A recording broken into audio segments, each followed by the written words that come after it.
Hi guys, good afternoon. Guys, gagawa tayo ng account ng Popo. So first thing, i-type natin yung Popo. Hanapin natin, search natin. Popo. Popo Live. Then next is i-install natin guys. Pagkatapos ma-install, i-open natin. Then magla-login tayo via Google or Facebook. So ang maganda, gawin natin sa Google.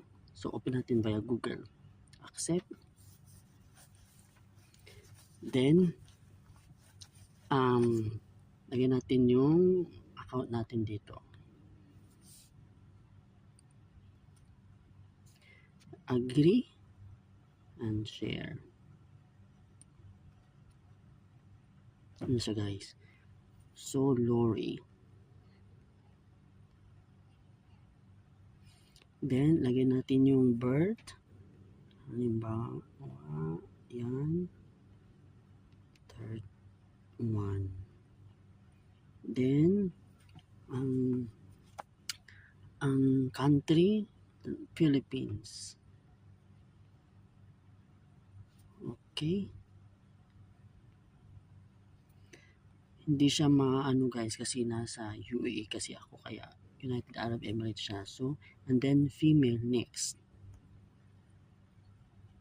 Then profile, depende na sa inyo kung anong profile ilalagay nyo dyan guys.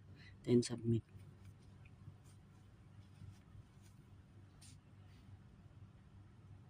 You will find more friends easily. Okay, kailangan daw natin mag-upload ng profile. So maglagay tayo ng profile guys. For example. Okay. And then submit. Ayan na guys, meron na tayong Popo account. Earn points now. Okay, o nasa inyo guys, pwede kayo mag-start mag-live, mag-PK, complete face authentication para valid na yung account nyo guys. Nasa inyo na yun ha. Okay, for now, hindi muna. So, ito na yung account natin guys. So, coins, points. Ang coins, yan yung makukuha natin sa mga mag-set in tayo.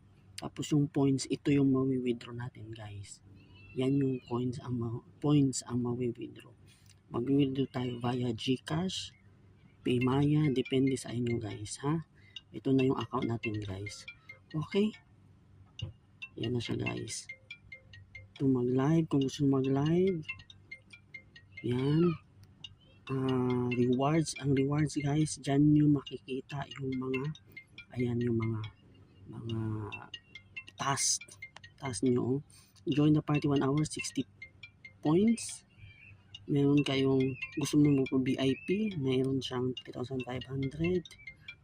Ito mag-live kayo guys, 10,000. 7 days live yan siya guys. 10,000 points ang makukuha nyo. Yan ang kagandahan sa babae. Marami kang makukuhang points. Ang sa lalaki kasi guys, hindi pa siya makakapag-live hanggat I think level 5. Okay guys, so that's it for now. This is the Popo. Thank you for watching.